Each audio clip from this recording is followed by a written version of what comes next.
Okay, Let's talk about Michael Cohen. Yesterday, through his attorney, he's going to be taking the fifth.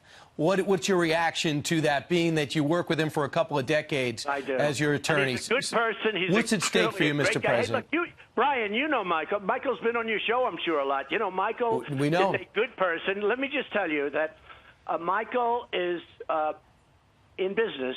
He's really a businessman, a fairly big business, as I understand it. I don't know his business. But this doesn't have to do with me. Michael is a businessman. He's got a business. He also practices law. I would say probably the big thing is his business.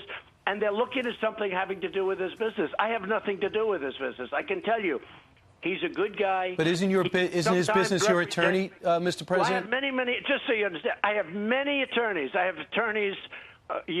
Sadly, I have so many attorneys you wouldn't even believe it. How much of your, Mr. President, how much of your legal work was handled by Michael Cohen?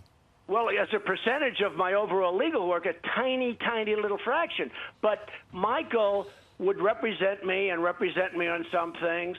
He represents me, like with this crazy Stormy Daniels deal. He represented me, and you know, from what I see, he did absolutely nothing wrong. There were no campaign funds going into this. Then why is he pleading the fifth? Which would have been a problem. Because he's got other things. He's got businesses. And from what I understand, they're looking at his businesses. And I hope he's in great shape. Yeah. But he's got businesses, and his lawyers probably told him to do that. But I'm not involved, and I'm not involved. And I've been told I'm not involved. Okay, It came out of the newspaper. Mr. President, I've been told I'm not involved. We want to get